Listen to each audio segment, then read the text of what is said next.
Hope sent a quiver. Written by OrionLady on AO3. Chapter 8. Since Fridays were Clint's cooking day, he also had final say on their takeout budget for the weekend. Today was a takeout day. He drove into town for more pizza than they could possibly ever eat, and the kids busted out the karaoke machine while they ate their weight in Hawaiian. Clint watched with more love inside him than he knew what to do with. Discreetly boxing up pizza slices for Pete tomorrow was literal child's play, since Nathaniel helped and didn't seem to care why they were doing it. "Your turn, Dad!" Lila shoved the mic in Clint's face, and when he finished in the kitchen, "We're doing American Pie, your favourite." "Nah, not for me tonight, guys. My throat's a little sore." Clint wrapped an arm around Laura on the couch and smiled. "I'm just enjoying the show. Hey, do a Chinese song." "It's K-pop, Dad." "Yeah, do one of those." Laura ribbled him. "You mess that up every time just to annoy her." Clint mimed zippering his lips.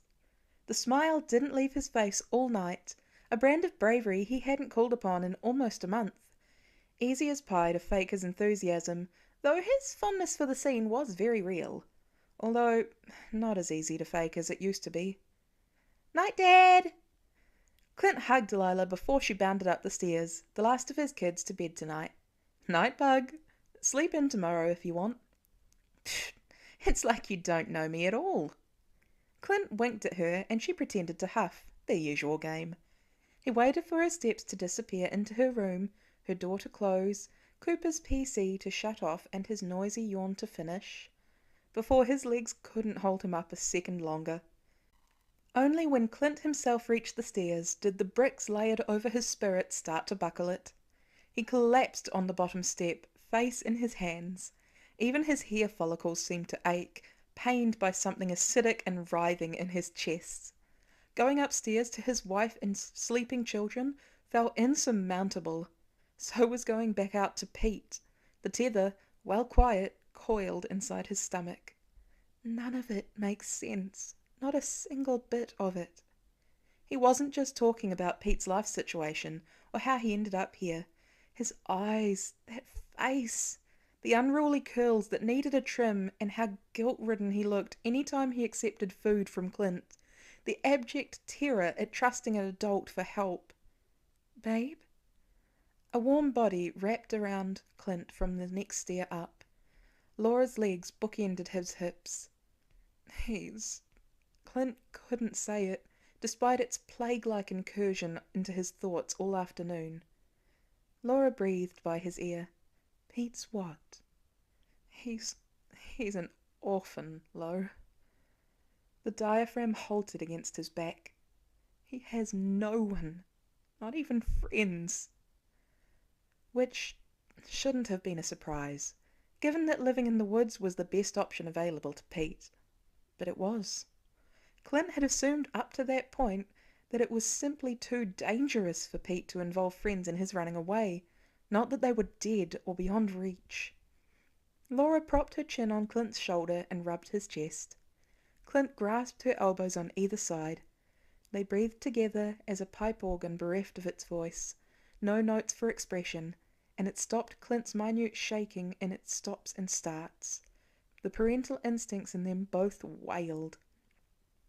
"We can't leave him out there forever," said Laura. "What about the bunker?" Clint blinked. "The bunker has too many weapons and not enough damp protection. What happened to respecting his autonomy and sense of control?" "I could ask you the same thing." "You didn't see him today, Lo." Pete looked about ready to give up, like he had to fight for every second of being alive. Laura sighed. "He needs help, Clint. This can't go on, him doing everything by himself." "But we can't force him to accept aid either, from us or the state." Clint rested his lips on the back of her wrist. "I built my life around finding solutions, or being the solution to problems. With Pete, I'm stumped, Laura. Kaput. Face first into a wall." "Not stumped," Laura whispered. "With him, you just care more." Clint tilted back into her chest. "Didn't mean to." "That's kind of how caring works.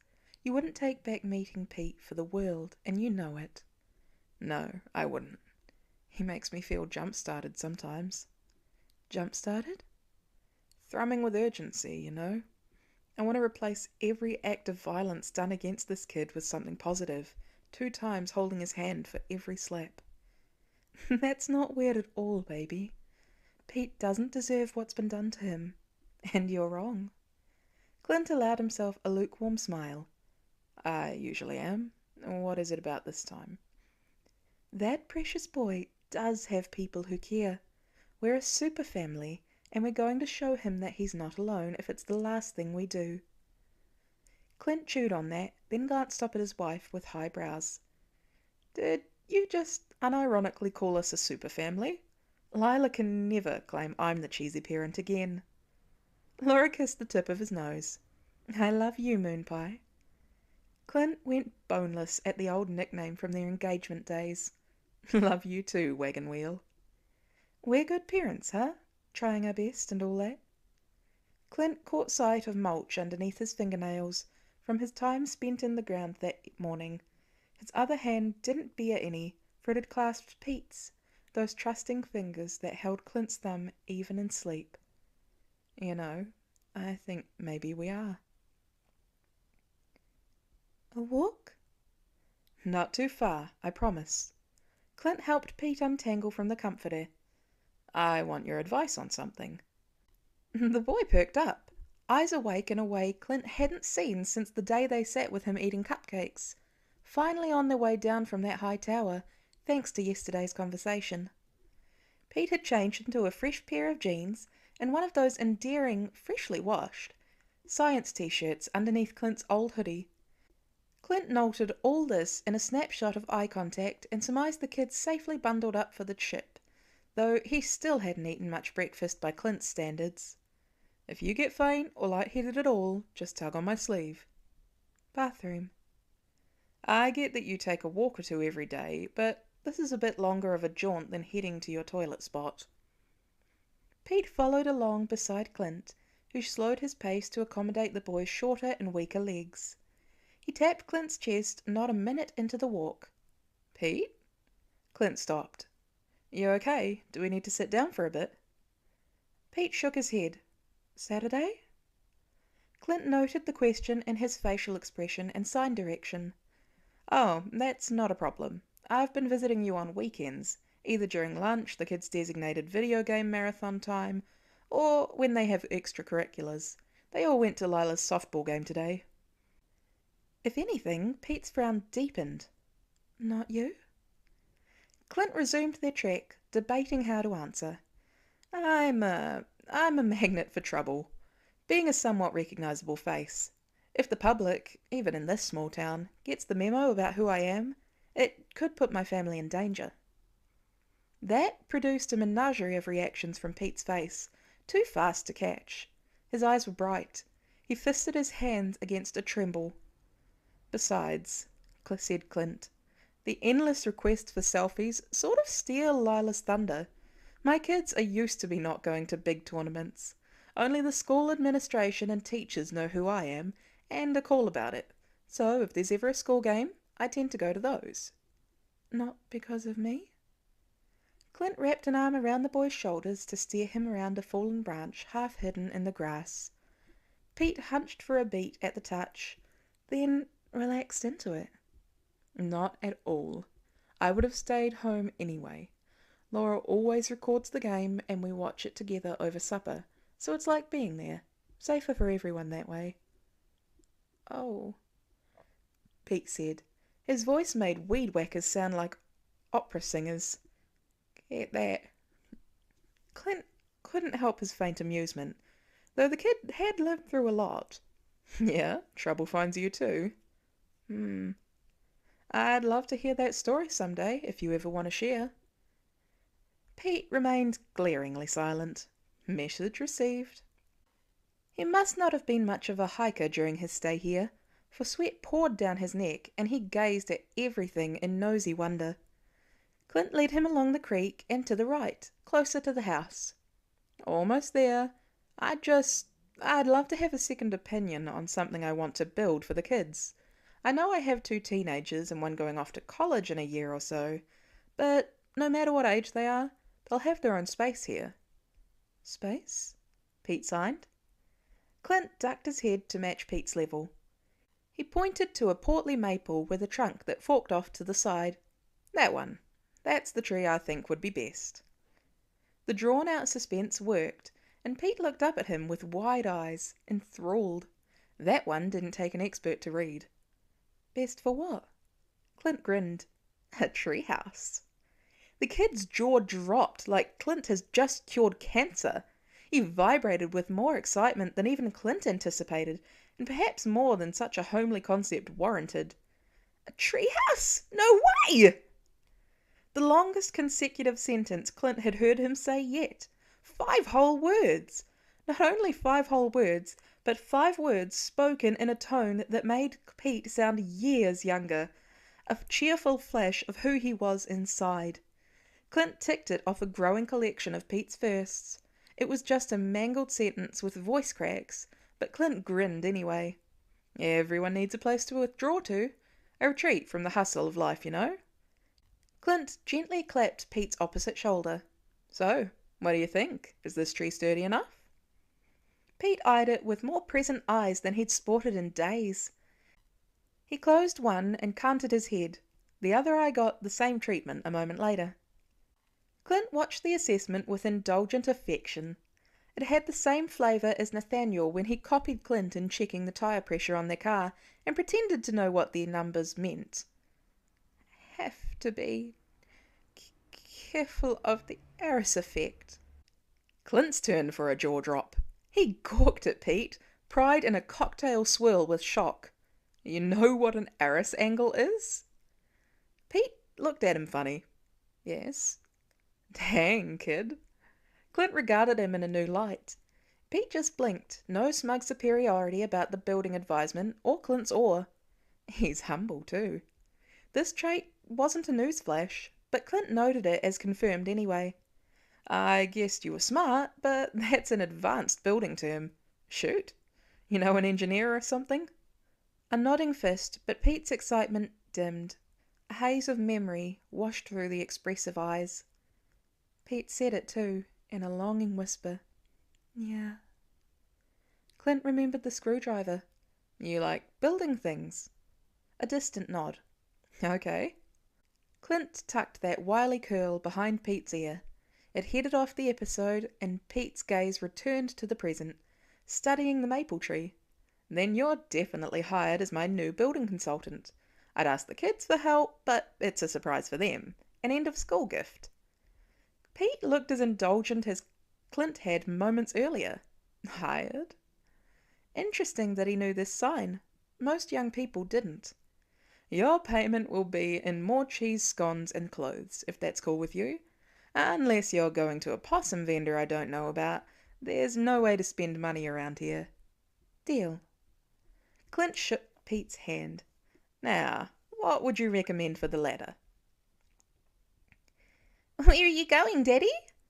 Nate swung off his human jungle gym, aka Clint, aka maker of delicious waffles, aka hen referee extraordinaire. "Are you planting more squash?" Clint allowed the ritual, closing the chicken gate behind him. He pointed 2 fingers to his eyes and aimed them at Pippa. "No fighting, ladies." "Dad?" Clint lifted Nate like a squirmy kettlebell. "It's not squash planting season yet. You missing your brother and sister again?" "Yeah." Clint bicep curled the boy towards his face. "It's hard with all the changes this past year or so. I get that." Nate laughed when Clint nuzzled into his nose with each lift. "Dad, that tickles!" "So sorry." Clint's fingers shifted up under baby fat around Nate's ribs. "Is this better?" "No, no!" Nate giggled until he shrieked. Clint swung him in broad swoops to keep the laughter going while he scouted out the woodshed. Nate struggled most Mondays, seeing his siblings head off without him. Clint and Laura had made a pact to get Nate to enjoy these brief hours, having their full attention without interruption. He liked being an only child on weekday mornings. but he liked being a little brother more. He might not understand or remember the blip, but he certainly felt its effects. "They'll be back before you know it, kiddo." Nate nodded, blessed with a 5-year-old's emotional tolerance. Okay, okay. Why are you looking at our wood? It's warm today. "Not for a furnace, bud." Clint delved through the various beams and planks of cast-off lumber with his free hand, bent almost double. "I'm working on a special project." What kind of project? Is it fun? Can I help? Clint set Nate on his feet and ruffled the bushy hair. "It's a surprise. I've got my own homework today, just like you've got reading practice." Nate straightened. We're doing Goodnight Moon. Mum promised to help me sound out the words. "You almost have it memorized anyway." Nate puffed his chest. The big words are hard, though. "They sure are." Clint pecked his boy's crown. "Why don't you go check on the hens one last time before you head inside to Mama? I'll come in for a hot cocoa at lunch and hear your awesome reading." Yeah, yeah. Nate cheered. Thanks, Dad. Still bent down, Clint felt stubby arms reach up and fling around his neck. He hugged his son back with a smile, forever grateful to have demonstrative children. Abruptly, a jolt racketed through his spine. It took Clint until Nate scurried out the door to clue in. The world was silent. Dead, suffocating silence. Velvet stage curtain dragged over to bury the performers. Clint rapped on the shed wall with his knuckles. Whomp, whomp, whomp. Like yelling underwater in a dream. Clint touched his left ear with frantic fingers and came up empty. Oh no. He fell on all fours, patting around the shed's bowed floor. It had to be there, it had to. Clint spied it by the door and scooped it up in shaky fingers. He slapped the floorboards with a creative epithet he's first heard in Bangkok, reserved for he and Natasha on gone-to-hell missions. Swearing wasn't nearly as much fun when you couldn't hear yourself. Go figure. Clint stopped when it occurred to him that Nate might still be in earshot. The crumpled remains of his hearing aid lay in the palm of his hand, knocked loose by Nate's hug and crushed inadvertently under the foot of one or both of them. Plastic and soldered nodes hung off the device. Do I still have alternatives? Have I gone through them all? If he did, they weren't like this one. Stabbing pain pierced Clint's chest at all the delicate pieces carefully crafted together by nimble fingers. Reality checked him when he realized this was the last one. His appointment to get a new updated aid from Shield Techs wasn't for another 3 months. Rotten timing for the start of a rotten day. Clint forced himself to stand and wave goodbye to Nate as he trundled inside the house like nothing was amiss. Pete's daily container of food, jambalaya and flatbread today, already sat on the porch steps thanks to Laura, a mother hen in her own right, and Clint set off with it, resigned. He'd figure out a solution when he got back, and thankfully the kids were used to signing or walking around with a whiteboard on days his hearing aids needed to be recalibrated. Still, a lodestone weighed in his heart. Pete was already up and rifling through his backpack on the tree when Clint elbowed aside the curtain. The kid mouthed something. Of course today had to be the one time Pete felt safe enough to talk out loud right off the bat. Clint freed his hands by setting the container on the hammock. He used Pete's sign name, a twisted P shaped by his forehead like a curl. Hey Pete, mind if we sign all right today? Pete's big brown eyes clouded. Such deep brown eyes. Clint wondered if he knew how powerful they were to anyone watching emotions play through them. He must have had Slayer puppy dog eyes as a kid. He still did. Clint found it hard enough to say no to Lila with her wide eyes, and she always gave herself away with a smirk in the end. He couldn't imagine raising this boy. Talking hard for you too? Asked Pete. Clint's throat tightened. Bless this poor kid. He came over and cupped the boy's cheek for a breath. Such a good heart. Pete flushed. Clint thumbed the rosy cheek, less sallow than before, and pointed to his ear. Pete straightened his fingers in an H shape and tapped it in the air, twice. "You're hard of hearing." Clint blinked. "How did you know that?" Pete's mouth opened. Guess? A faint note, Pete's gravelly but tenor voice, rumbled in Clint's ear. Pete mouthed wide enough for Clint to lip read. "Can still hear a little out of..." Clint touched his left lobe. "Not much. Right is completely deaf." Pete eyed him closely, a burn in his gaze that catalogued scars on Clint's clavicle and neck. "Avengers related?" Not even phrased as a question. Bittersweet warmth surged through Clint in a riptide. Smart kid.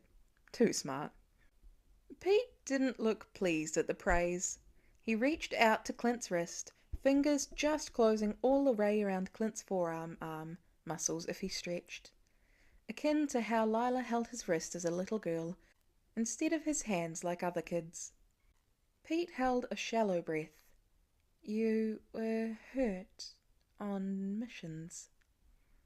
Clint watched the stretched, slow words, insistent words too, more intense than Clint had ever seen the boy. "Once or twice," Clint said, or hoped he said. "Bombs and aliens get real old after a while." Compassion pinched Pete's eyes at the edges. "Where's your hearing aid?" Odd that he could guess this too. Clint dug the device out of his jacket pocket. The thing was toast. Pete, however, lit up from messy head to pinky toes and leaned over Clint's palm to see better. Went from anxious to elated in 1.2 seconds. Colour dotted higher on his cheeks. He patted Clint's arm rapid fire, as if showing him something super duper cool, even though technically Clint was showing him something. Who knew busted hearing aids were so exciting? Pete's brows rose the longer he examined the scraggly wires hanging out, a light sharpened in the normally floaty eye contact that instinctively upped Clint's own interest. "I can fix it." "What?" Pete retrieved his screwdriver and a few other tools, some of which Clint was amazed he didn't even recognize. "Pete..." Clint slipped the device in his pocket again to sign with both hands. "This is state-of-the-art tech, not released to the public, made specially for me." "I know." Pete still eyed Clint's pocket like a post-hibernation bear. He hadn't even looked that way for his first cheese scone, starved for something other than food. He didn't get it. "This isn't fixing a table lamp. It's got its own feedback power system and frequency stabilizers." That last sentence took Clint a minute longer than normal. How to explain complicated words using portmanteau signs and finger spelling. If anything, this amped Pete's excitement even more. His hands blitzed too much for him to sign, so he wrote in a looping scrawl on a spare sheet of notebook paper. "Dampeners for higher-pitched frequencies that would short out the circuits?" Huh. Look at Clint, thinking he knew what to expect anymore. He removed the hearing aid at once. "Knock yourself out, kid." Had Pete's question not been enough to convince Clint he was safe to hand it over, Pete's immediate and seamless ease at unsnapping the housing unit sure was. Nimble fingers turned over the device. He and Clint ended up seated around a tree stump, a monster of a pine Clint had to chop down last year after a windstorm, when the tree fell half over and threatened to take a few others with it, not to mention the sensors embedded in the ground nearby. It was strangely comfortable, sitting across from an orphan boy smart enough to take apart Clint's aid. Pete mimicked Clint's posture and folded his legs in pretzel shapes, effortless as you please. "Getting old, Barton. I've got to stretch more." Pete straightened each wire in its track using rubber forceps, so half a dozen strips laid across the bark rings like miniature harp strings. Next, he unscrewed a silicone chip from its now bent place by the rubber earpiece. The tiny nature of the hearing aid didn't faze Pete. He tinkered around the base of the aid for a while before starting on the amplifiers. His messy handwriting did not correlate or hamper his fine motor skills when working with tech, at least. Nostalgia painted acrylic emotions across Clint's face in their rawest forms. dual-toned sorrow and longing and love and humour in a procession. This feels exactly like the day Stark made that hearing aid for me. Pete's fingers completely stilled. Video reel of a boy's movements to photograph in one snap. I sat there like a lump in the compound's private lab, while he whipped it up over lunch in less time than it takes me to do the dishes. Pepper said I could have had it for free if I got Tony to eat. Clint huffed a laugh that wasn't even full-grown. Now that he'd started talking, it hurt to stop. And whether it was the silence into which he spoke, or the fact he couldn't hear himself, or how Nat's absence eviscerated him some days, talking to Pete about this made it easier than it even felt with Laura. If he was slurring every word, all the better. She'd tried nice stuff, right? Shrimp pasta and steak and marinara. I said to Pep, get me some mustard, roast beef and bread, and we're all set. A stop-motion version of himself, Pete resumed his rewire process, lips drawn. She looked at me like I'm crazy, and maybe I am, but I tell you, Tony scarfed that sandwich in 15 minutes flat. Got mustard on a machine Bruce later told me cost $800,000. We were all a little crazy in those days. Clint's reminiscing smile trickled away, the sun behind winter snowbanks. It left joy's pink rays in his skin. I miss those days sometimes. A lot of times. All of us in the compound and hoping for something better. Pete looked up. He formed a Y sign shape with his free hand and rocked it. Me too. He probably means he can relate to missing friends. Pete caught himself, snatching his hand away. Doesn't make sense to anyone else. Clint couldn't take his eyes off the mesmerizing repair process if he wanted to. Pete uncoiled 2 wires like dance partners. That I miss Tony, I mean.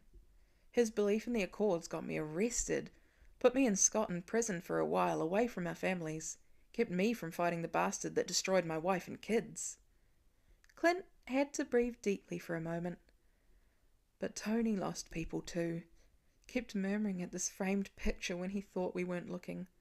I'd give a lot to see it now. Who spurred him to risk the peaceful life he had for the restoration of ours? Pete dropped the screwdriver.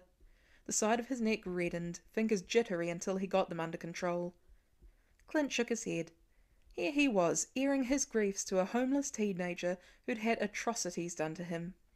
Even without much mental health training, even Clint understood dead people were the last thing Pete needed to hear about.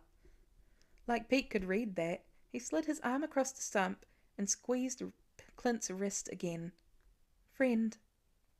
Clint stared at the boy hard. You consider me a friend, Pete? Pete nodded once. Clint's smile returned, shaky. Tony your friend too? Yeah, he was. Clint looked through the trees as if he could magically see the tractor in the barn. Tony fiddled with that thing and had it running before supper, the weekend they all came to say during Ultron. We hurt each other, but I wish he was here, so I could tell him I forgive him, and to stop giving my kids weird gifts. I miss him. Pete set down the tools in a rush, rubbing his suddenly red nose. He breathed in little chest bursts for a few minutes. Me too. Pete signed again, eyes burdened under something crippling. They weren't bright or upset, but Clint met Pete's gaze and felt for the first time they had both been honest with each other. Clint flipped his wrist around to grip Pete's hand. He would be impressed, seeing you fix this like it's nothing. Pete wilted with a diluted grin. I like to think so. He mouthed something else to himself, but all Clint caught was no idea. The tether prodded Clint to pursue that outlier and the pattern of Pete's normal behaviour, but just then he held out the hearing aid. Here! Pete shifted up to his knees. He switched to sign once Clint took the aid off his hands. Tell me if the levels are wrong.